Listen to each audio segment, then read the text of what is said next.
幽靈公主根本就冇公主。宮崎駿呢個最大嘅謊言，裝我哋足足30年。片名 Mononoke 日語語境入邊根本就唔係幽靈，而係會作祟嘅怨靈。佢上面嘅紅面具唔係咩神明嘅印記，而係俾人類徹底拋棄嘅祭品身份卡。呢套披住童話外衣嘅神作，裏面冇絕對嘅善同惡，只有一班社會底層嘅邊緣人為咗活落去互相殘殺。甚至可以講睇得明幽靈公主嘅人，大概都見識過被生活逼到唞唔到氣。今日2分鐘撕開呢個真相。影片女主阿珊作為棄嬰，俾人類世界拋低，由山犬養大成人。森林一旦毀滅，佢就無處容身，所以戰鬥係佢嘅唯一本能。而嗰啲野山豬、山犬神亦都唔係溫柔嘅神明，面對人類嘅火槍同埋開墾，退一步就係滅族。佢哋嘅反撲唔係邪惡，而係無路可退嘅悲歌。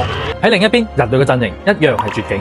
達達拉城悲涼到真係連一個小朋友都見唔到，即係話呢度根本就係未穩定嘅臨時避難所。而家再睇下黑帽大人，宮崎駿講過，男性統治只會延續陳規，女性掌權先會帶嚟真正嘅變革。喺達達拉城，佢令被賣身嘅女人同埋麻風病人揸起火槍，重拾尊嚴。但係為咗呢一班弱者活落去，佢不惜斬伐森林，甚至向神明開槍。咩叫真正嘅女性力量？唔係靠踩低男人，亦都唔係大女主，而係坦然面對業障，明知有報應，依然係嗰句。